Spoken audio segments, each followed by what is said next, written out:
నిర్మల్ జిల్లాలో ప్రైవేటు స్కూల్లో వన మహోత్సవం నిర్వహించారు. పర్యావరణ పరిరక్షణ కొరకు మొక్కల పెంపకం ప్రాముఖ్యతను తెలియజేస్తూ విద్యార్థులు మొక్కలు నాటారు. ఆషాఢ మాసాన్ని పురస్కరించుకొని పాఠశాలలో విద్యార్థులు గోరింటాకులు పెట్టుకుని సంబరాలు చేసుకున్నారు. పర్యావరణంలో మొక్కల యొక్క ప్రాముఖ్యత గొప్పదని అన్నారు. మానవ జీవనంలో మొక్కల ప్రాధాన్యత గురించి వివరించారు. మెహందీ ఫెస్టివల్ గోరింటాకు పండుగని సెలబ్రేట్ చేసుకోవడం జరుగుతుంది. మనకందరికీ తెలుసు, మనం ఆషాఢంలో గోరింటాకు పెట్టుకుంటాం.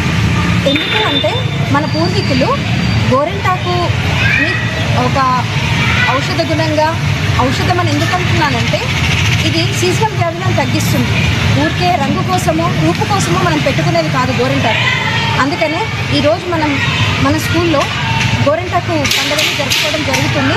అందరు స్త్రీలు కూడా మన పూర్వీకులు చెప్పిన కొన్ని మాటల్ని శిరసావహించి కొన్ని రిచువల్స్ని, కొంచెం మన కల్చర్ని మనము ముందుకు తీసుకెళ్తే బాగుంటుందని నేను ఆలోచిస్తున్నాను. అందుకనే నేను